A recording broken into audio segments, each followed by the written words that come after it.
Hey, welcome back. Come back. And welcome back to you. Today, we're going to be talking about how to avoid temptation before it begins.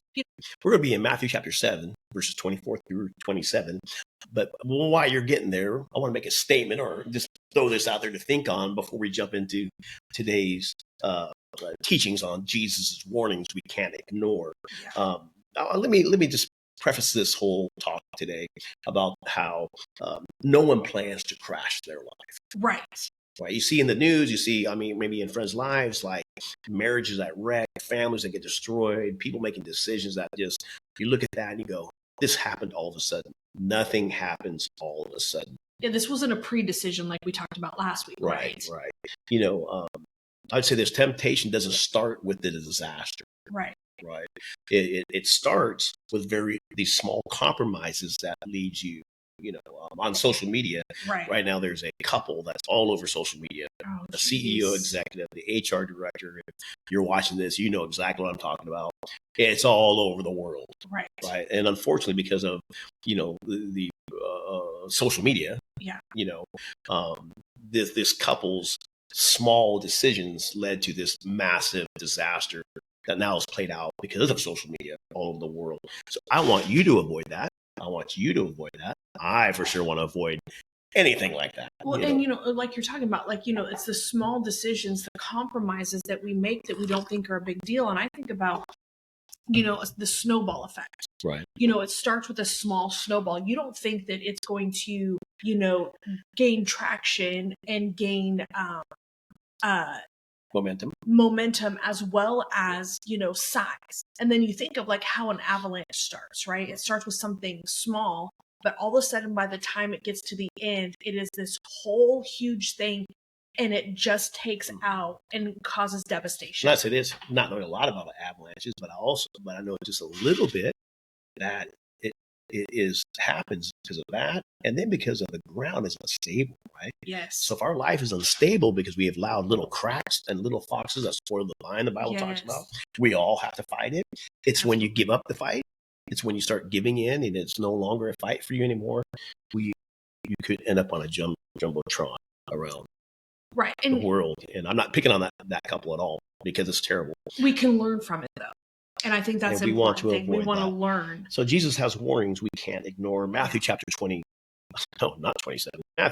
verses 24 through 27. Anyone who listens to my teachings and follows them is wise. Like a person who builds a house on solid rock. Though the rain comes in torrents and the floodwaters rise and the winds beat against that house, it won't collapse because it is built on solid rock. Or in this translation, in the New Living Translation, it says bedrock, a solid foundation. Or solid rock. But anyone who hears my teachings and doesn't obey.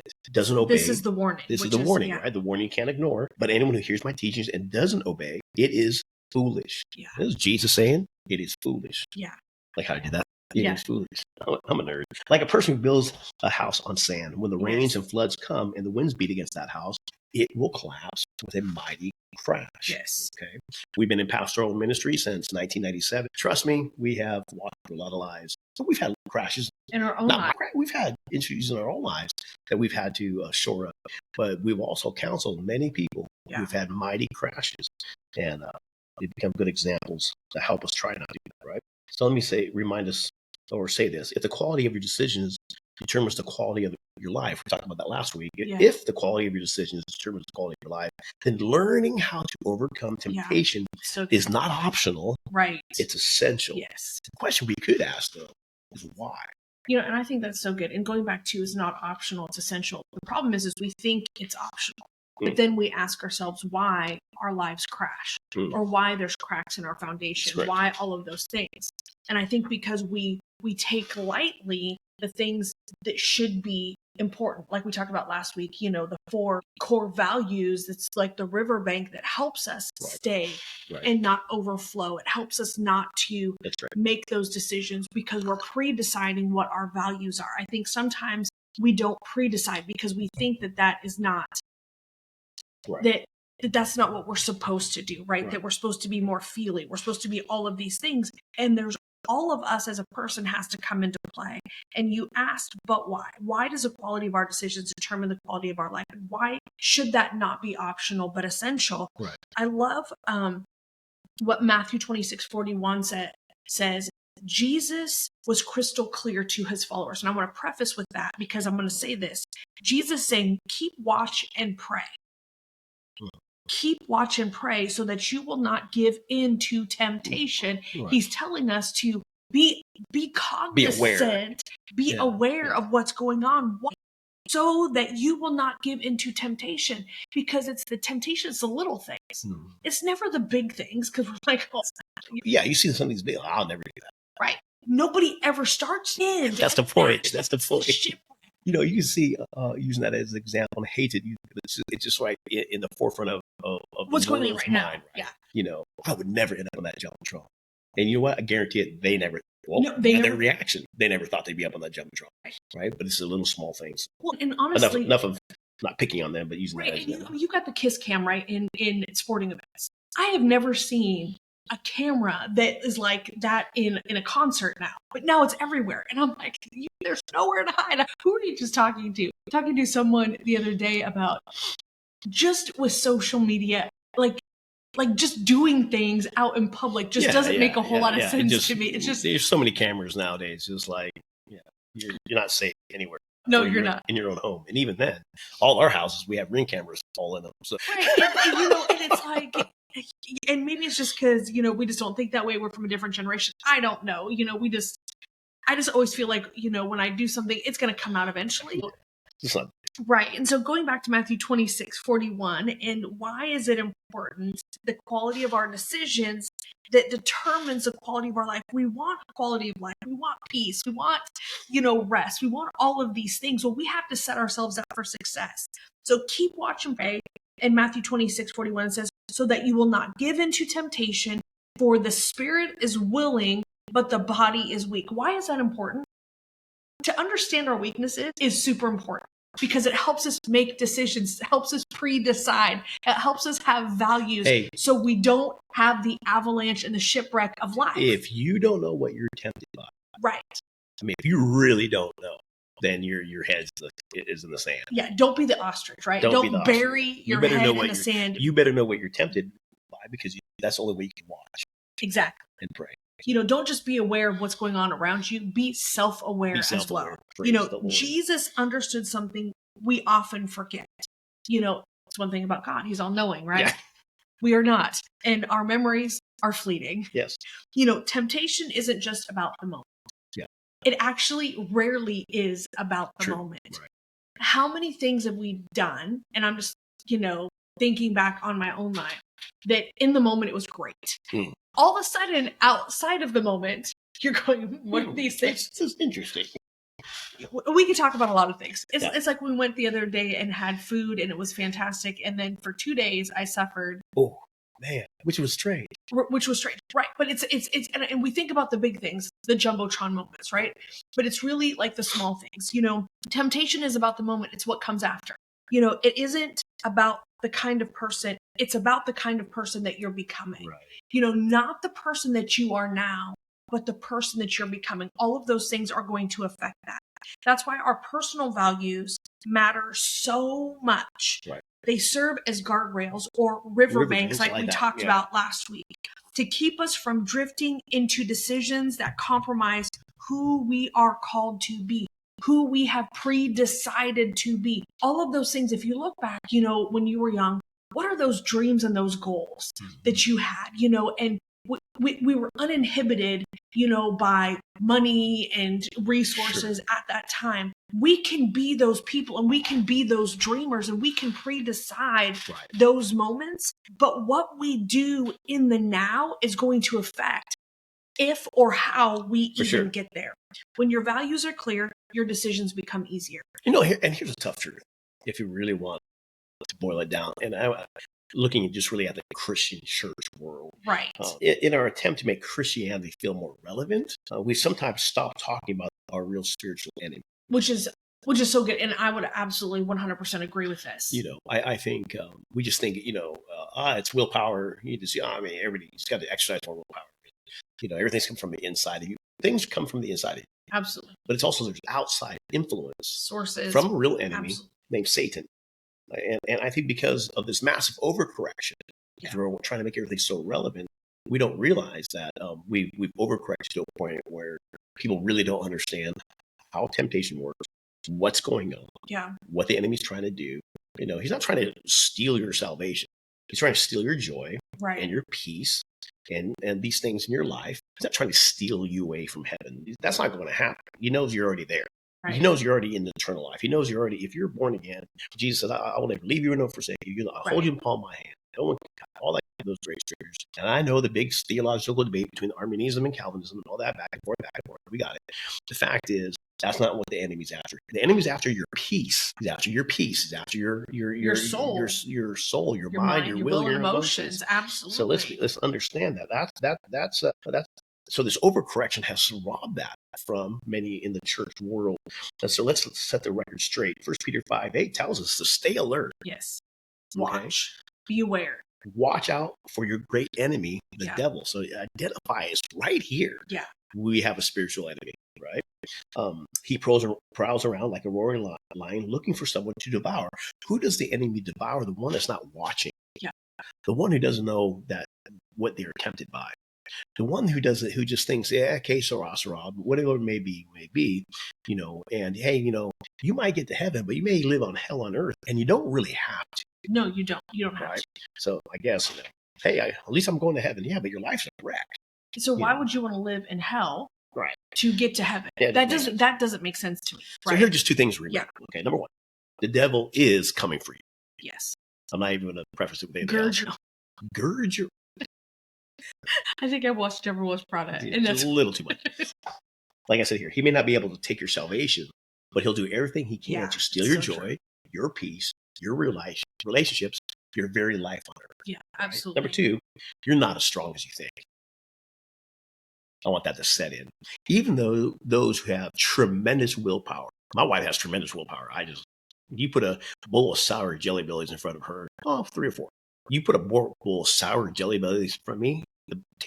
How many times do we do this? Having popcorn at night. We're popcorn eaters. I sit down.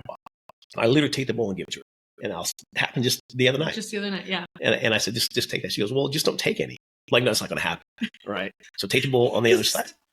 It's just, right? So you're not as strong as you think. Yeah. For me personally, alcohol. I've had to really, I enjoy wine for the most part. This is what we like to have. But I've seen myself, this guy, got to have parameters, and I have to have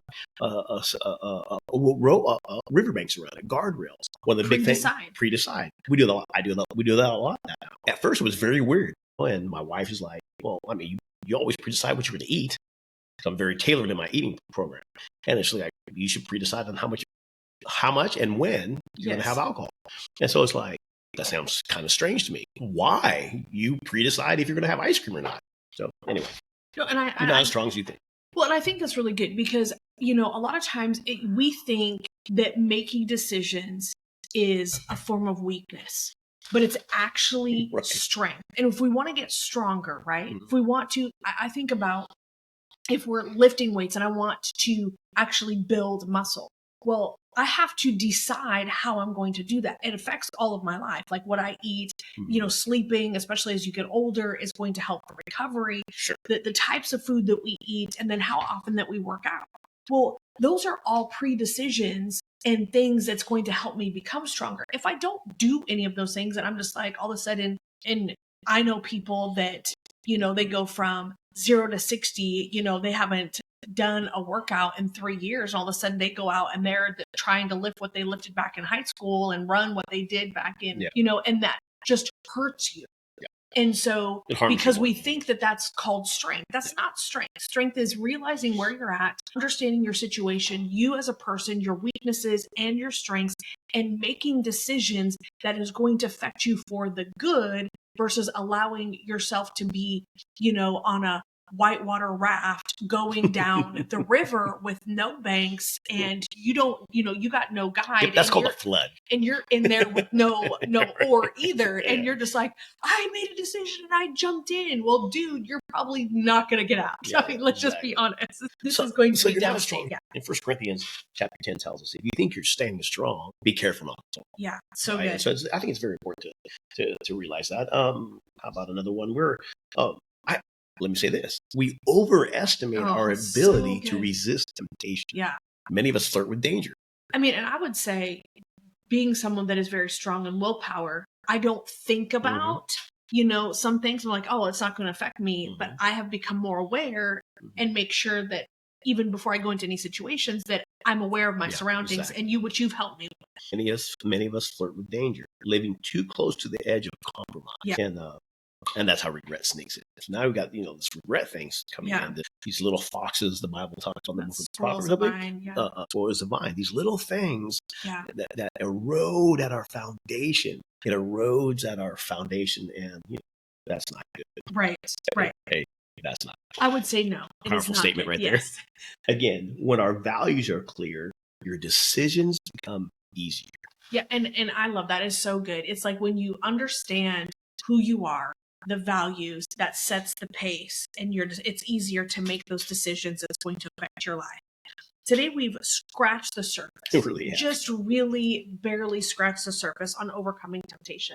I mean, honestly, this is an inexhaustible topic. We could talk about it for a long time, because it's not a one size fits all either, right? It's not. We all have different struggles. We all have different life experiences. We take a lot of these things, and not just spiritually, it's one size fits all.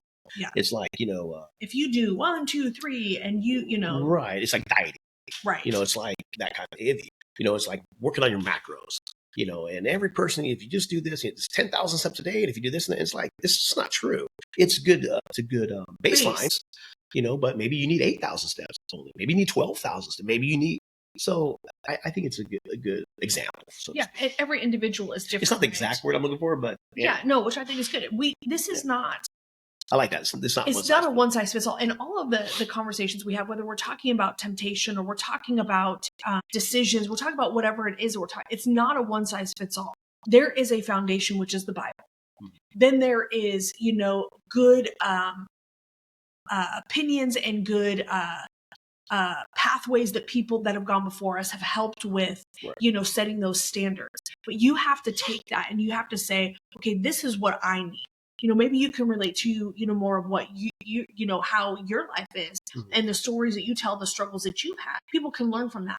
And then people can, maybe they're like, well, I kind of identify with you, Angie, because maybe that's a little bit more. Those are great. You still have to tailor it, realizing that it is not a one size fits all. That's what I love. Not because we're afraid. And I want to go back to, we scratched the surface on overcoming temptation, not because we're afraid of losing salvation, like you said just a moment ago, because I'm saved.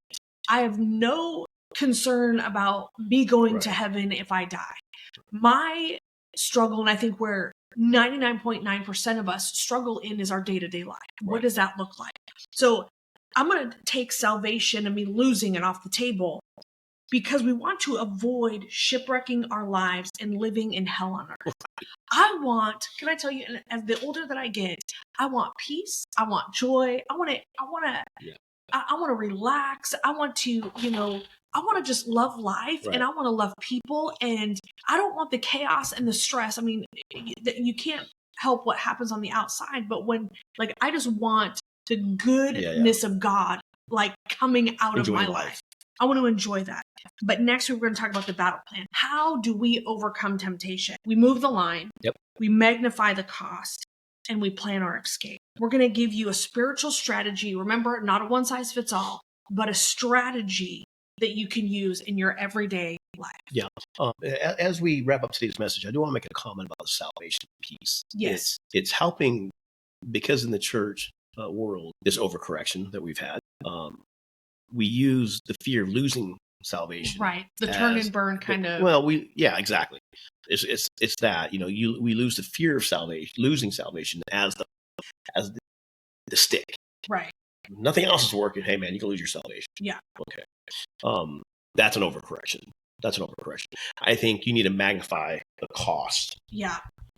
And then magnifying the cost. And magnifying the cost is what's going to cost you in your relationships, yes, in your life here on earth.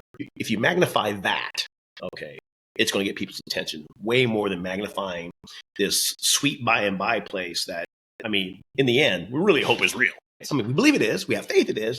You know, we don't know until we pass from this life to the next, right? And so I think if you magnify the eternal yes, over the temporal in some things, yes, okay, you missed the boat. So that's just what I want to add to that. We'd love you to invite you to join our community here. Drop a comment. You can drop a comment on how you the steps you take to overcome temptation. Yeah, as we're moving into next week. We'd sure love for you to like this video. That helps us out, and subscribe and press that notification bell. That'll help us to reach. Have a great week.